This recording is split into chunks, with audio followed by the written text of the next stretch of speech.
M1 M2 आएगा खाली, और कुछ भी नहीं आएगा। बाकी तो आपको सब खुद ही निकालना है, ठीक है। तो क्या कर लो, इसी में से M1 M2 ले लो, 4 सम्स का, और एक और भी निकाल देना, ठीक है ना, चल जाएगा ना। हाँ, अपने हिसाब से देखो 2-3 सम्स बना लेना, क्या कर लेना, इसमें 1-2 मास नीचे ऐड कर देना, या इसको एक को नीचे लेना, उसे एक ऊपर ले लेना। अब वो तुम्हारे ऊपर है, कितने भी तुम लोग चेंजेस यहाँ पे कर सकते हो, तुम्हारे ऊपर है। द मोर द मेरियर, समझे। चलो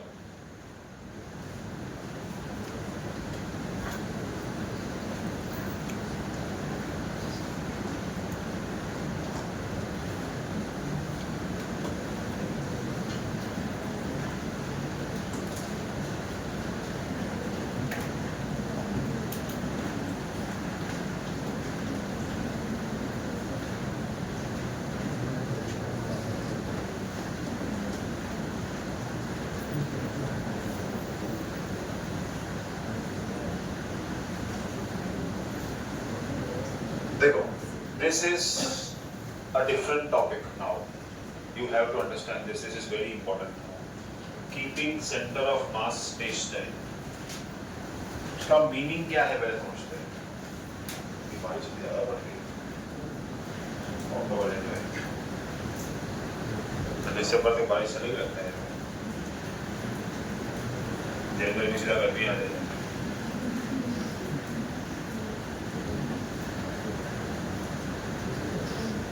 ठंडी ठंडी यही है जो है, तुमको इसमें हम पढ़ते हैं पंखे पंखे तो बंद करके रखते हैं, तो पंखा भी चल रहा है। हाँ, अभी बंद किया है, मेरे को समझ भी नहीं आता पंखे और ये दोनों को सब चालू होने चाहिए, चारों पंखे दोनों ऐसे।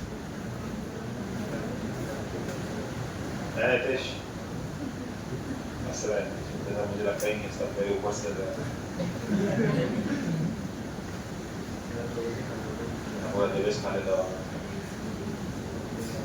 चलो, अब keeping the centre of mass stationary क्या है ये कंसेप्ट, ये देखते हैं।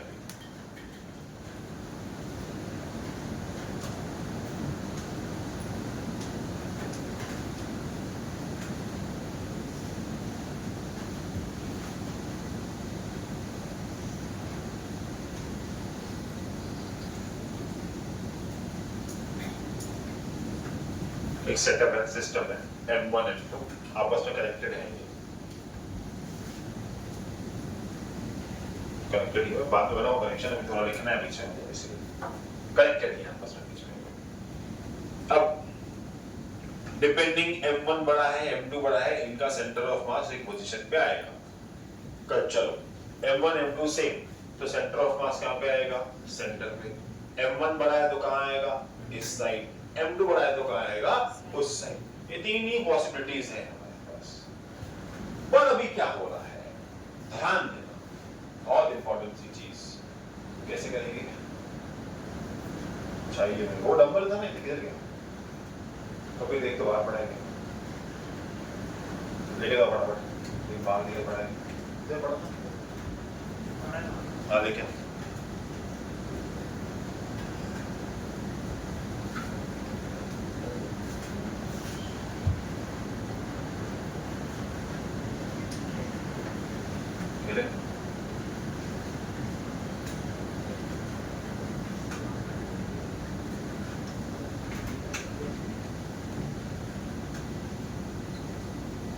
लेके ऐसा रखो, लेके रखो, रखो उस साइड में से।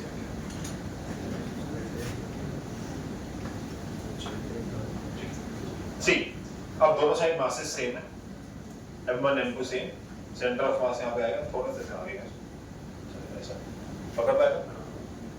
हाँ क्या बात है, सेंटर ऑफ मास यहाँ आएगा सेंटर पे, जब मैं इसमें तो नीचे कर दिया, ठीक है। सेंटर ऑफ मास कहाँ पे आएगा, सेंटर पे, एग्जैक्ट यहाँ पे आएगा, ठीक है। चलो अभी ध्यान दो, अभी क्या होता है, अब यहां से एक मास मूव होके यहां जा रहा है, से सपोज यहां। अब सेंटर ऑफ मास 100% शिफ्ट होगा, क्या होगा, शिफ्ट होगा। चलेगा? सेंटर ऑफ मास क्या हो जाएगा? शिफ्ट हो जाएगा। अपने का हमारा कंसेप्ट क्या है मालूम है? हमारा कंसेप्ट ये है कि इस पूरे की लेंथ x रहेगी। ऑफ कोर्स ये समझो ये 10 है, ये 4 सेंटीमीटर यहां चला गया। मुझे सेटअप ऐसा बनाना है कि जब ये शिफ्ट हो वहां से कुछ ऐसे बैलेंस हो जाए कि मेरा सेंटर ऑफ मास स्टेशनरी रहे, वो हिले नहीं। समझे? वो हिले नहीं। तुम समझे मैं क्या बोलने की कोशिश कर रहा हूं? जब मैं यहां पे इसको मूव करवा रहा हूं, समझे, तो मेरा सेंटर ऑफ मास स्टेशनरी रहे। इसी में दूसरा बन सकता है कि सेंटर ऑफ मास कहां शिफ्ट होगा अगर मैं इसको यहां लेके चला जाऊं, कि सेंटर ऑफ मास वहां जाएगा, यहां आएगा, वहीं रुका रहेगा। ये कंसेप्ट है, ये अभी हम करने वाले हैं, keeping the centre of mass stationary या मूविंग। आया बात समझ में? तो यहां पे अभी आप देखोगे कि ब्लॉक यहां वहां मूव होना चालू हो गया, ब्लॉक यहां वहां मूव होना चालू हो जाएगी। ठीक है, चलो इसमें एक और थी यही वाली बात में,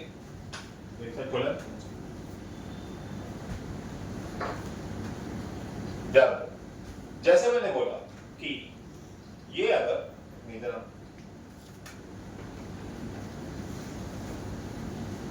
इसको नीचे पुश कर, इसको इसको इससे ऐसा जैसा ये बैलेंस है, अभी नहीं, अभी पुश करो, करना अच्छे से पुश, छोड़ दे, तुमसे ना होगा, छोड़, तू पकड़ बोला, तू पकड़। जब मैंने यहां से मास निकाला,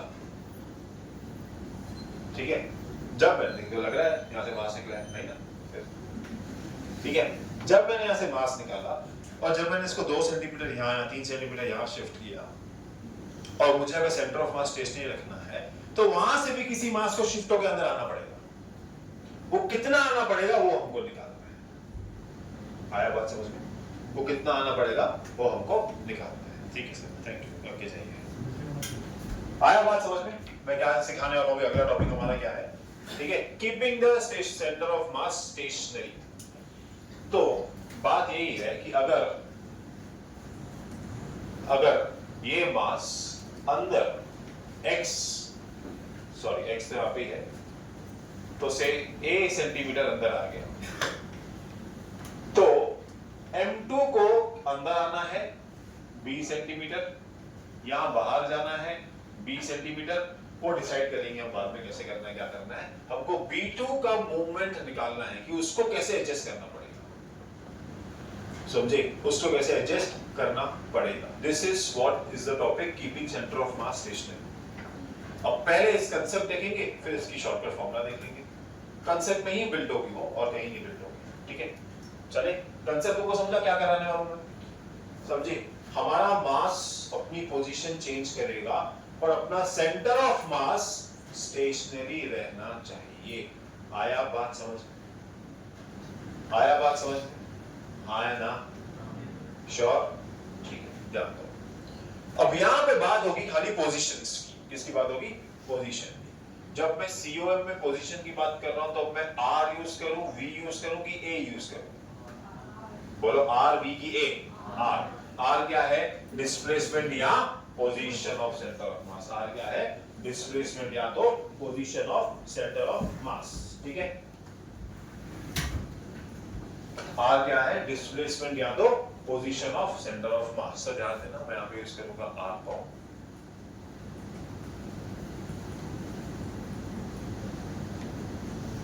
समझो फिलहाल 2 मास से 2 सिस्टम के लिए करते हैं।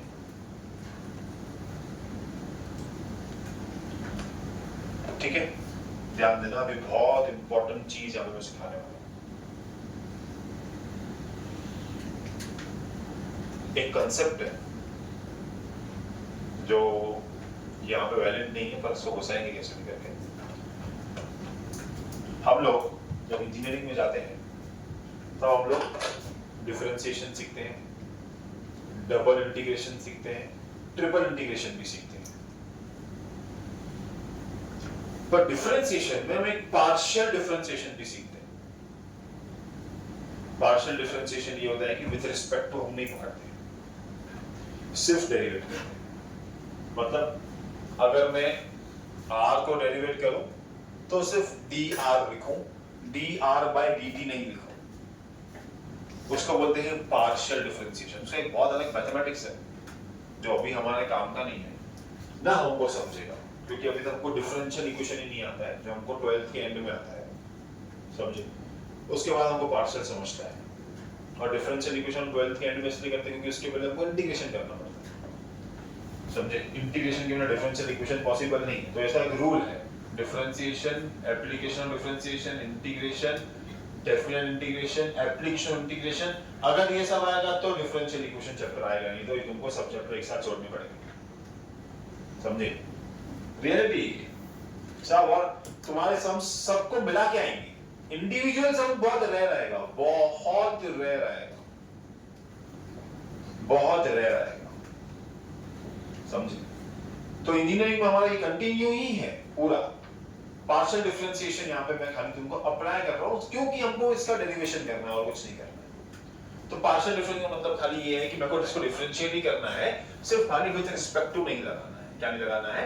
विद रिस्पेक्ट टू नहीं लगाना है। तो यहाँ पे मैं लिखता हूँ dr com, with respect to नहीं लगाऊंगा अभी, m1 dr1 plus m2 dr2।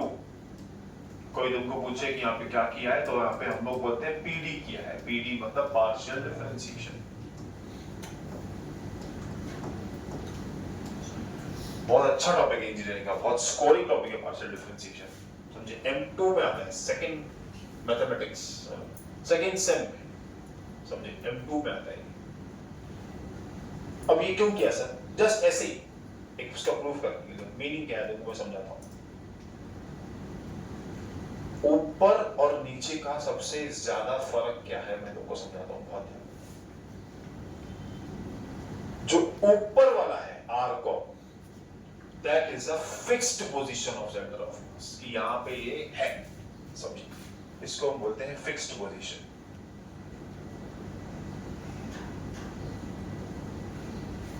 पर ये जो डेरिवेटिव हमने किया है पार्शियल ही, इसका मतलब है कि ये with respect to something change हुआ है।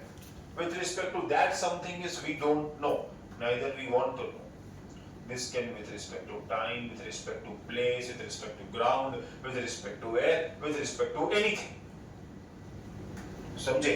With respect to ये change हुआ है, मतलब ये fixed position नहीं है, ये not fixed है। या तो इसको हम variable बोलेंगे या changed बोलेंगे, जो भी word हमको आता हो। Altered बोलेंगे, जो भी बोलेंगे इसको, समझे? अब सर हमारे केस में इसका क्या काम? बहुत ज्यादा काम। ध्यान दें, हमारे केस में क्या हुआ, पहले m1 m2 यहां थे, से सपोज m1 बड़ा है m2 से, तो इसका COM कहीं यहां पे आया, ठीक है।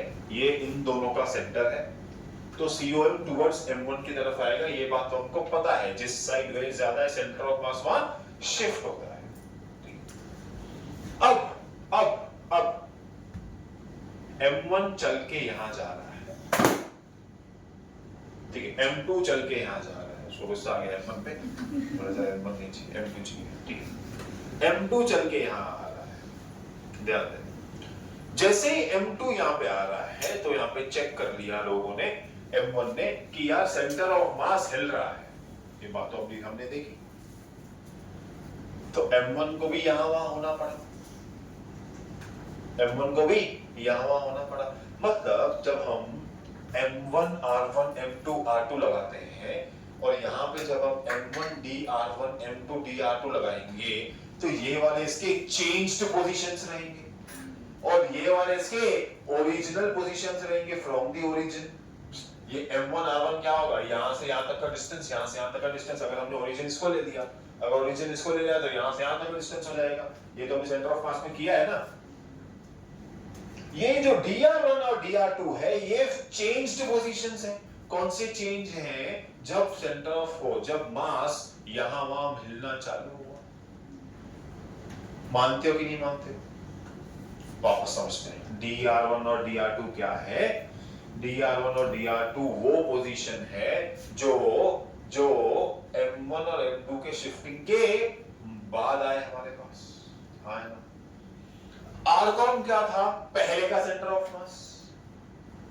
drcom क्या होगा? drcom क्या होगा? अभी का सेंटर ऑफ मास। पर क्वेश्चन क्या है?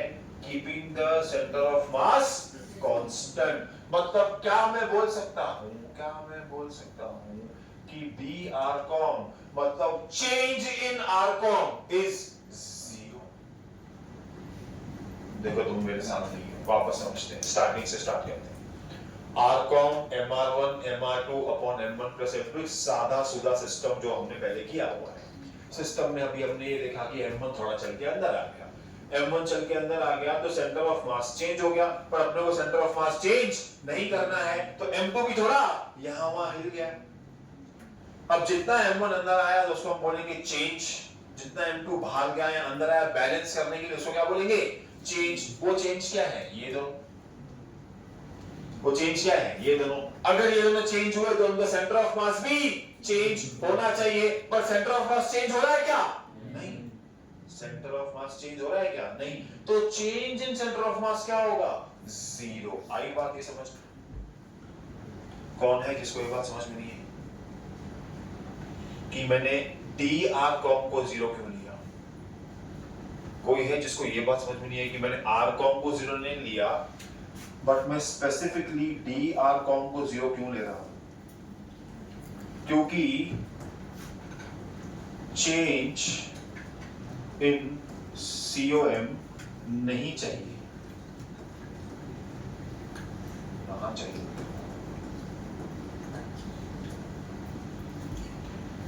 समझे? चेंज इन COM हमको नहीं चाहिए, इसलिए drcom क्या हो गया? 0 हो गया। चलो अगर drcom 0 हो गया तो यहां पे लिखूंगा 0 is equals to m1 dr1 plus m2 dr2 upon m1 plus m2। अब m1 प्लस m2 को एज अ होल भी यहां लेके चले जाऊंगा मैं, समझे? अगर इसको एज अ होल लेके यहां चला गया तो यहां बचेगा अभी m1 dr1 plus m2 dr2 is equals to 0। और अगर तुम रेफरेंस बुक्स देखोगे तो वो लोग dr1 को x1 ले लेते हैं, dr2 को x2 ले लेते हैं। जैसे बार बार dd लिखने की जरूरत नहीं पड़ेगी, फॉर्मूला बनती है m1 x1 plus m2 x2 is equals to 0। Formula ये है जिसको आप अगर लिख सकते हो m1 x1 is equals to minus of m2 x2, पर मैं बोलूंगा वो मत करो क्योंकि x1 x2 डायरेक्शन के हिसाब से वैसे भी प्लस माइनस होने हैं, लास्ट में काटाकुटी माइनस प्लस की वैसे भी होगी। तो मैं बोलूंगा इसका स्टैंडर्ड फॉर्म आप लोग ये याद रखो। जिसको ये समझेगा ना उसको कल का टॉपिक और अच्छे से समझेगा, लेकिन तुमको अगर फिलहाल के लिए चाहिए तो फिर ये याद कर लो। अगर keeping the centre of mass constant या स्टेशनरी आया, आपको आंख बंद करके ये फॉर्मूला लगानी है, आंख बंद करके। सब लोग को ये समझा क्या है? कोई है जिसको ये नहीं समझा मैंने ये सब क्यों किया? कुछ भी छोटा सा फालतू डाउट हो तो पूछ लो मुझे कि ये 0 क्यों हुआ, ये 0 क्यों नहीं हुआ, पूछ लो आराम से। ऐसा तो नहीं कि डाउट नहीं होगा। हाँ बोलो।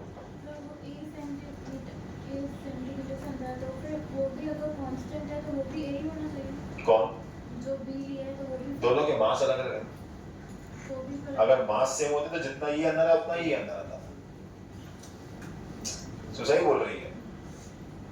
पलक क्या बोल रही है कि सर अगर ये अंदर आया बैलेंस करने के लिए इसको भी ये अंदर आना है, पर दोनों के मास अलग अलग है ना।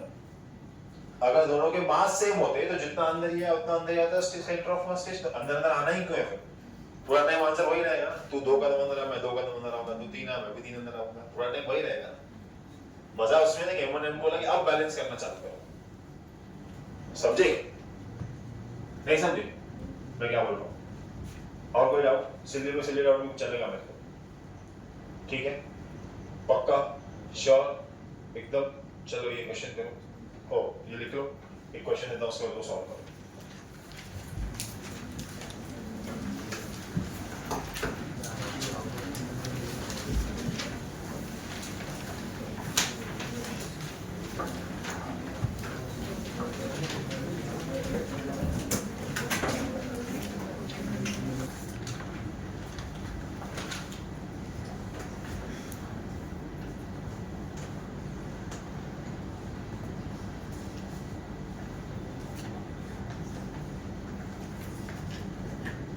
पूरा क्वेश्चन अच्छे से पढ़ो, उसको सॉल्व करो। जेई 2022 का है, मैं इसको छुपा दे रहा हूँ फिलहाल, जो ये मेन चीज़ है इसको ऊपर रखना है।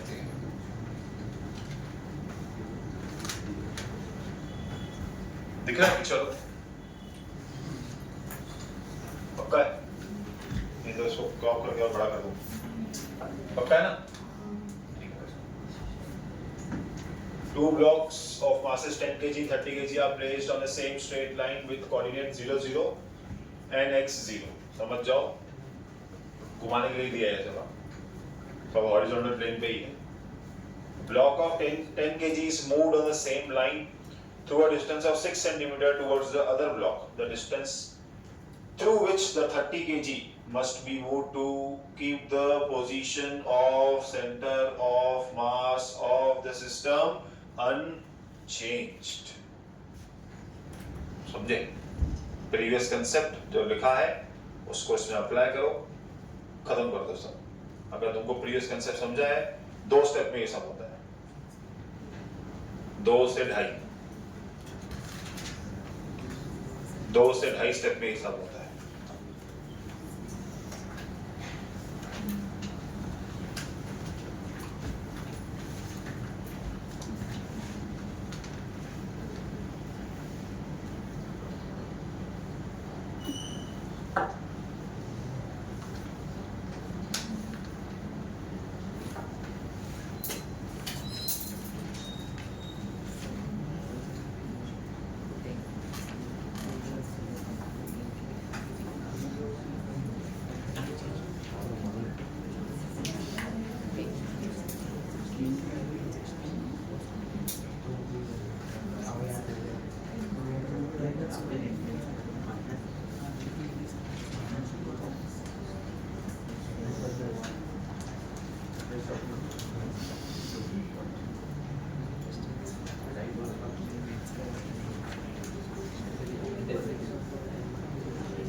हो गया?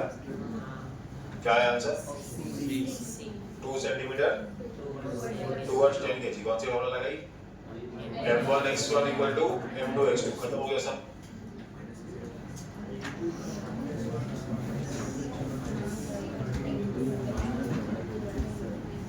देखो देखेंगे कैसे सम को, किसको सम को देखना तो ऐसे विजुअलाइज कर सकते हैं। 10 kg का ब्लॉक और एक 30 kg का ब्लॉक। ठीक है, अब देखो क्या बोला है, placed on the same line पे रखा हुआ है विद द कोऑर्डिनेट्स 0 0, मतलब ये ओरिजिन पे है और ये x0, मतलब यहां से ये x डिस्टेंस पे है और यहां से 0 डिस्टेंस पे है, मतलब y तो है ही, तो काइंड ऑफ यही सम हो गया, यहां से लेके यहां तक x है, ये ओरिजिन पे बैठा हुआ है, सेम ही सम हो गया, कुछ अलग तो नहीं है, खाली नंबर्स दिए हुए हैं वहां पे, ठीक है। अब 10 kg is moved on the same line through a distance of 6 towards the other block, तो दिया हुआ है कि जो 10 kg है वो यहाँ पे 6 सेंटीमीटर जा रहा है, तो 30 kg को क्या करना चाहिए, इधर आना चाहिए जैसे इसका सेंटर ऑफ मास अनचेंज्ड रहे, बैलेंस्ड रहे, समझे, सीधी फॉर्मूला लगा दिया आप लोगों ने, फॉर्मूला लगा दी m1 x1 equal to m2 x2, m1 कितना है 10, कितना मूव हुआ 6, ठीक है, सेंटीमीटर हुई ना सर, m2 कितना है 30, मूव कितना हुआ मालूम नहीं 6, किधर, अच्छा सॉरी, वापस बैठाओ, चलो यहाँ पे लिख लेता हूँ, ठीक है,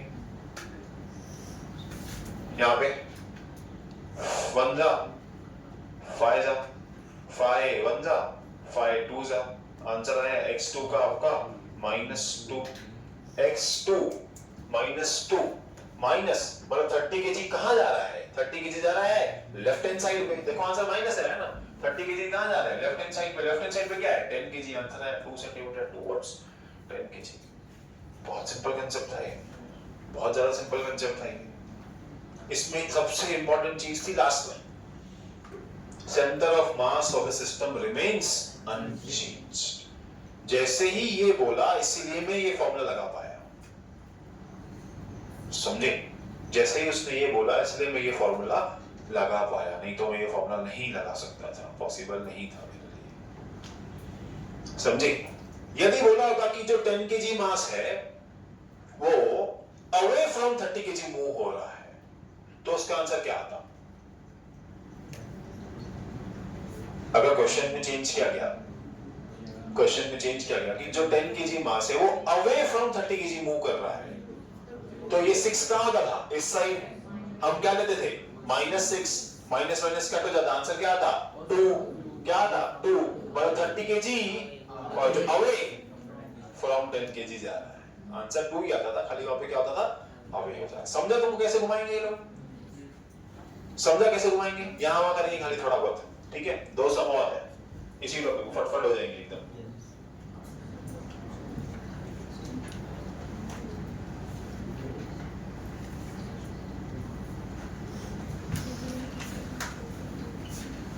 वो जो सम था JEE 22 का सम था वो, समझे,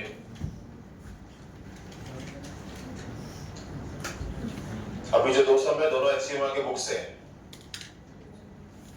दोनों एक साथ इंपोर्ट नहीं होंगे,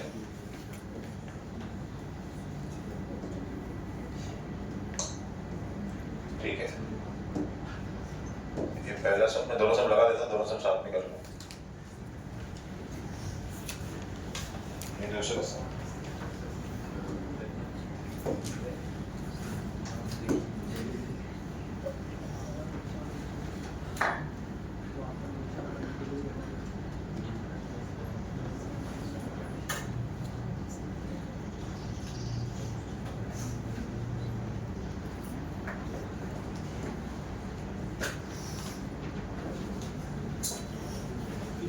अच्छा दिया था रैंडम,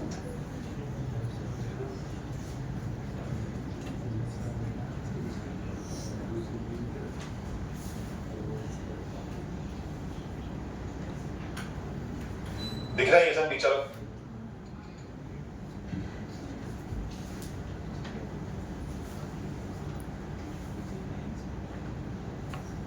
ये भी दिख रहा है, चलो करोगे दोनों सम,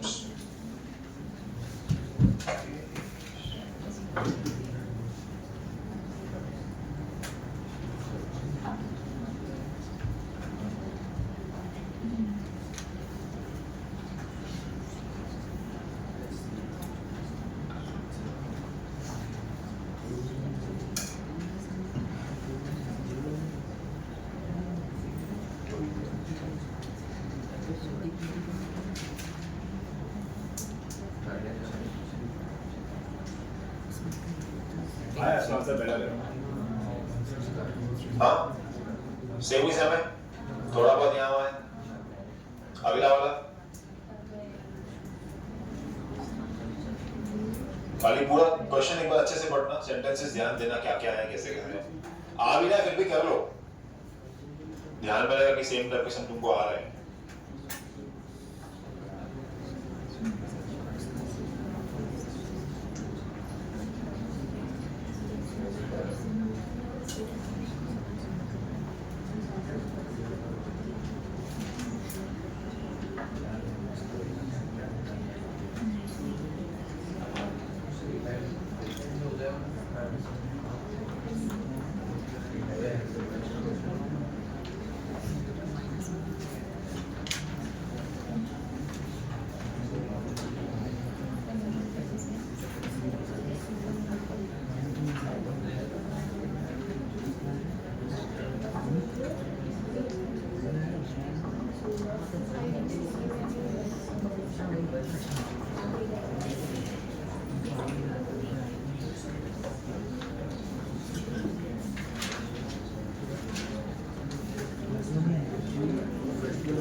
तो डी आर तो जीरो नहीं हो सकता, तो आप लोग ये फॉर्मूला लगाओगे इसमें।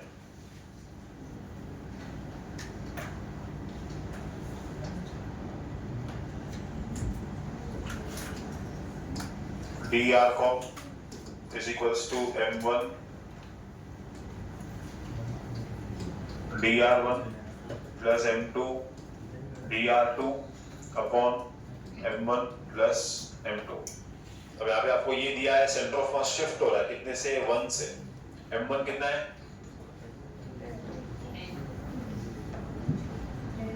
ये ऐसा कैसा हो गया,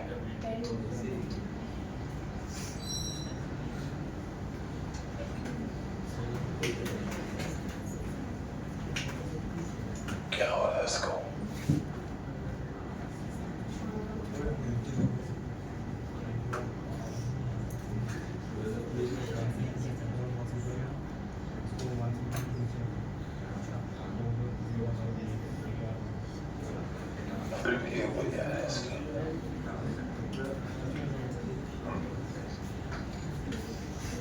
वो देख रहे हैं बार उसके ऊपर ही आता है।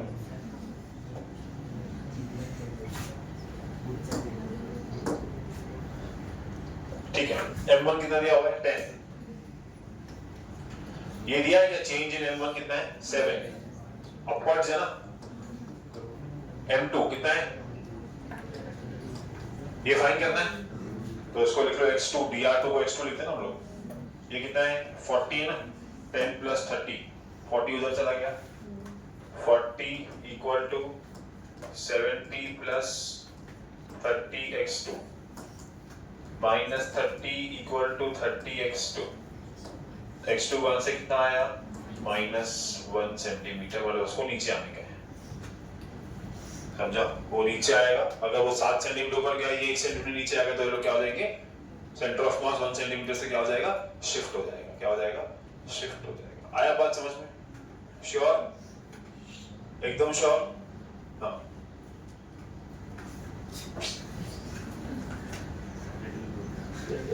पहले ही हंस दिया वो। सर जो सेंटर ऑफ मास 1 सेंटीमीटर ऊपर गया तो आप 1 सेंटीमीटर सब में से एक माइनस कर दो तो उसका सेंटर ऑफ मास 0 हो जाएगा। समझे?